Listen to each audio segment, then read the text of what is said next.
Hello विद्यार्थियों, कैसे हो आप लोग। आज हम लोग पार्टनरशिप का फर्स्ट चैप्टर शुरू करने जा रहे हैं जिसका नाम है fundamental of partnership. Partnership basically देखा जाए तो पूरे क्लास 12 सीबीएसई का सबसे बड़ा चैप्टर होता है। अब ऐसा मैं क्यों बोल रहा हूँ, क्योंकि पार्टनरशिप का वेटेज से ही आप लोगों को शायद समझ में आ जाएगा कि पार्टनरशिप कितना बड़ा चैप्टर है।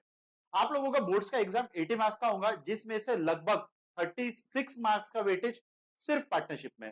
तो पार्टनरशिप एक सिंगल चैप्टर ना होते हुए इसके अंदर में 5 अलग अलग चैप्टर का कॉम्बिनेशन है, जिसमें फर्स्ट आता है फंडामेंटल, देन आता है goodwill, then admission, retirement, death and dissolution, ऐसे करके 5 अलग अलग यूनिट्स है।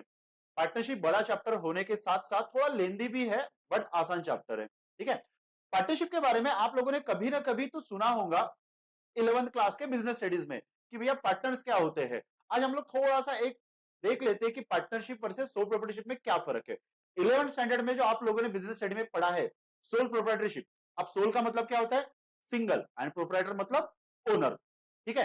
अब पार्टनर्स बोला जाए तो पार्टनर्स मिनिमम एक तो हो नहीं सकता, तो मिनिमम कितने चाहिए, दो। करेक्ट। अब पार्टनर्स अलग अलग टाइप्स के होते हैं, मैं थोड़ा आउट ऑफ द बॉक्स जा रहा हूं। अब पार्टनर्स की अगर मैं बात करूं तो लाइफ पार्टनर हो गया, रूम पार्टनर हो गया, बेंच पार्टनर हो गया, ये टाइप के पार्टनर्स आप लोगों ने सुना होगा। बट हम लोग ये सारी चीजें यहाँ पे नहीं पढ़ रहे, हम लोग यहाँ पे पढ़ने जा रहे हैं बिजनेस पार्टनर्स। राइट। अब बिजनेस पार्टनर में दो ऐसे लोग जो आपस में मिलकर काम करना चाहते हैं साथ में, उनको हम लोग बोलते हैं पार्टनर। अब उसका पर्पस कुछ और भी रह सकता है, जैसे दो लोग आपस में मिलकर काम कर रहे हैं ताकि प्रॉफिट शेयर हो, काम डिस्ट्रीब्यूट हो जाए, क्योंकि कोई भी बिजनेस अकेले के दम पे आप नहीं कर सकते। इसीलिए बहुत सारे लोगों को पार्टनरशिप में बिजनेस स्टार्ट करना पड़ता है। तो आज हम लोग फर्स्ट चैप्टर से शुरू करने जा रहे हैं जिसका नाम है फंडामेंटल ऑफ पार्टनरशिप। जैसे कि आप लोग स्क्रीन पे देख रहे हो फंडामेंटल ऑफ पार्टनरशिप में। ठीक है। अब फंडामेंटल ऑफ पार्टनरशिप में हम लोगों को पढ़ना क्या है। फंडामेंटल ऑफ पार्टनरशिप में हम लोगों को पढ़ना है कि पार्टनर्स कैसे होते हैं, उनके टाइप्स क्या होते हैं, पार्टनरशिप फर्म्स के टाइप्स क्या होते हैं। टेंशन मत लीजिए, थियोरेटिकल नहीं है, प्रैक्टिकल चैप्टर है। पर आज हम लोग थ्योरी से शुरू करेंगे कि एक्चुअल में पार्टनरशिप में हम लोगों को पढ़ना क्या है। तो चलिए शुरू करते हैं। जैसा कि आप लोग अगर स्क्रीन पे देख रहे होंगे तो फर्स्ट आप लोगों को येलो कलर के इसमें आप लोगों को डेफिनेशन दिया है पार्टनरशिप का। अब पार्टनरशिप के लिए एक एक्ट है जिसको हम लोग बोलते हैं पार्टनरशिप एक्ट। राइट। देखिए डेफिनेशन क्या लिखा है। A partnership is defined by partnership act 1932। Right. Section 4। अब ये सेक्शन वगैरह आप लोगों को ध्यान में रखने की जरूरत नहीं है। ठीक है। आप लोग सिंपल ध्यान में रखो कि पार्टनरशिप डेफिनेशन क्या बोलते हैं। देखिए, a partnership is a relationship between two person who have agreed to share profit of business carried by all or any of them acting for all। अब यहाँ पे दो लाइन सबसे इंपॉर्टेंट है, carried on by all and acting for all। मतलब दो लोग साथ में मिलकर काम कर रहे, राइट। एक बंदा दूसरे के बिहाफ में काम कर सकता है, उसी को हम लोग बोलते हैं पार्टनर्स। अब मान लो कि दो पार्टनर है, दो में से एक ने कोई कॉन्ट्रैक्ट किया और उसमें लॉस हो गया, तो इसके लिए क्या सिर्फ वो जिम्मेदार रहेगा, नहीं, इसके लिए दोनों जिम्मेदार रहेंगे। जैसा कि एक हस्बैंड वाइफ का हम लोग एग्जांपल लेके चलते हैं। हस्बैंड वाइफ क्या है, लाइफ पार्टनर। अब मान लो कि वाइफ के हाथों से कोई गलती हो गई, राइट, कि एक्सीडेंट हो गया या कुछ भी हो गया, तो उसका हर्जाना किसको भुगतना पड़ेगा, किसको पे करना पड़ेगा, डेफिनेटली उसके हस्बैंड को, या उसको हम लोग बोलते हैं स्पाउस को। राइट। वैसा ही बिजनेस पार्टनर में भी है कि दो पार्टनर है या चार पार्टनर है, भले ही गलती एक की हो पर भुगतना चारों को पड़ेगा। राइट। इसको हम लोग बोलते हैं पार्टनर्स।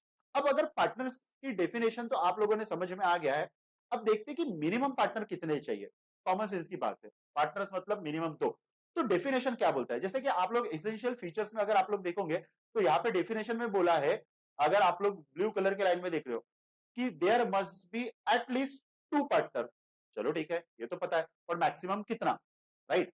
तो मैक्सिमम का इंडियन पार्टनरशिप एक्ट में कोई लिमिट मेंशन नहीं है। तो फिर मैक्सिमम का लिमिट कितना है, ये चीज ध्यान में रखिए, क्योंकि ये चीज एमसीक्यू में पूछी जा सकती है। मैक्सिमम का जो लिमिट है वो है 50, but not as per Indian partnership act, but as per Indian companies act 2013 rule 10। जैसा कि आप लोग नीचे में देख रहे हो, देखिए मिनिमम 2 आप लोगों को दिख रहा है और मैक्सिमम का लिमिट है 50। फिर से ध्यान में रखिए, 50 का जो लिमिट है वो कंपनीज एक्ट रूल 10 के हिसाब से, नॉट पार्टनरशिप एक्ट। इतना सिंपल ध्यान में रखिए। राइट। तो मिनिमम पार्टनर दो, मैक्सिमम 50। ठीक है। अब दो लोग मिलकर आपस में बिजनेस कर रहे हैं। ठीक है। तो अब सबसे पहले हम लोग समझते हैं कि पार्टनर्स क्या कोई भी बन सकता है, तो जवाब है नहीं। इसमें कुछ रिस्ट्रिक्शंस है कि कौन पर्सन पार्टनर बन सकता है और कौन पर्सन पार्टनर नहीं बन सकता। तो हम लोग सबसे पहले समझते हैं कि ऐसे कौन है जिनको पार्टनर्स नहीं बना सकते आप। तो नंबर वन केस है माइनर। माइनर आप लोगों को समझता, इनफैक्ट आप लोग भी माइनर ही होंगे। जिनका एज 18 से बिलो है उनको हम लोग बोलते हैं माइनर। तो minor can not become a partner, ठीक है। नंबर टू, सेकंड है अनसाउंड माइंड पर्सन। अब अनसाउंड माइंड पर्सन किसको बोलते हैं? उसको ल्यूनाटिक भी बोला जाता है कई बार। अनसाउंड माइंड पर्सन मतलब ऐसा पर्सन जो होशो आवाज में नहीं है। आप लोगों ने विल के बारे में सुना होगा। विल, विल मतलब वसीयत। वसीयत में आप लोगों ने कई बार मूवीज में या कोई सीरियल्स में देखा होगा कि वसीयत में स्टार्टिंग में कोई वसीयत पढ़ता है। जनरली वसीयत पढ़ने का काम रहता है एडवोकेट का, वकील का। तो वहां पे लिखा रहता है कि मैं अपने होशो आवाज में अपनी प्रॉपर्टी अपने बच्चों के नाम करता हूं। तो इसमें सबसे पहली जो लाइन है उस पर ध्यान दीजिए, मैं अपने होशो आवाज में। होशो आवाज में मतलब साउंड माइंड पर्सन। तो अनसाउंड माइंड मतलब कौन? कि जो होशो आवाज में नहीं है। अब होशो आवाज में कौन नहीं है? फॉर एग्जाम्पल, कोई पर्सन है जो ड्रंक इन ड्राइव वाला जैसा केस होता है, पी के बैठा है, एक वो हो गया। जिसका एक्सीडेंट हुआ है, जो कोमा में है, जो डिसीजंस नहीं ले पा रहा है, ऐसे पर्सन को हम लोग बोलते हैं अनसाउंड माइंड। तो अनसाउंड माइंड पर्सन भी पार्टनरशिप बिजनेस में नहीं आ सकता। तो दो हो गए, एक माइनर, दूसरा अनसाउंड माइंड। अब तीसरा क्या है? तीसरा है डिसक्वालिफाइड बाय लॉ।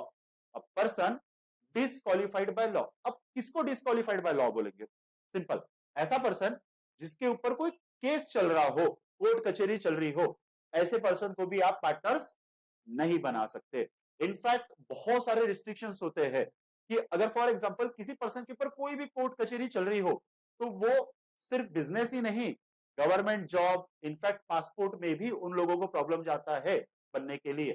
तो ये तीन लोग हैं जिनको आप पार्टनर्स नहीं बना सकते। Number one minor, number two disqualified by law, ठीक है, और थर्ड अनसाउंड माइंड पर्सन, ठीक है। तो आज हम लोगों ने बेसिक देखा कि पार्टनर्स क्या होता है, उसका डेफिनेशन। कल हम लोग फर्स्ट टॉपिक पढ़ेंगे जिसका नाम है पार्टनरशिप डीड। तो आज के लिए इतना ही। आई होप सो कि आप लोगों को आज का बेसिक्स ऑफ पार्टनरशिप समझा होगा। Thank you.